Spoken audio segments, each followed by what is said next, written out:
15 лет назад при участии Академии наук Республики Татарстан и Казанского центра Российской академии наук начал работу частный лицей имени Лобачевского. Мы можем с гордостью сказать, что мы оправдали надежды ученых, конечно же, и творческих работников, потому что лицей всегда дружит и с театрами нашей Казани, с Национальным музеем. Поздравить лицеистов со столь важным событием пришел сам Николай Иванович Лобачевский.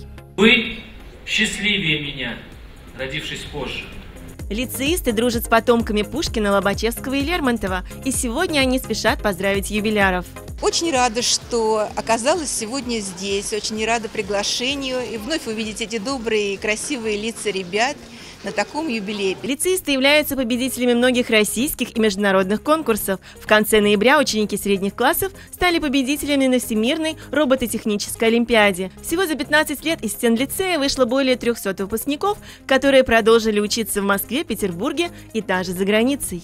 Мне очень приятно, что каждый из них состоялся, что он нашел в себе что-то важное, главное, сумел раскрыть свои творческие способности. И самое главное, наверное, сохранить любовь к своему лицею и к своим учителям. Потому что то, что лицей сегодня есть, какую он ведет деятельность, это, конечно, заслуга педагогического коллектива. Желаем лицеистам успехов, побед и воплощения всех грандиозных проектов.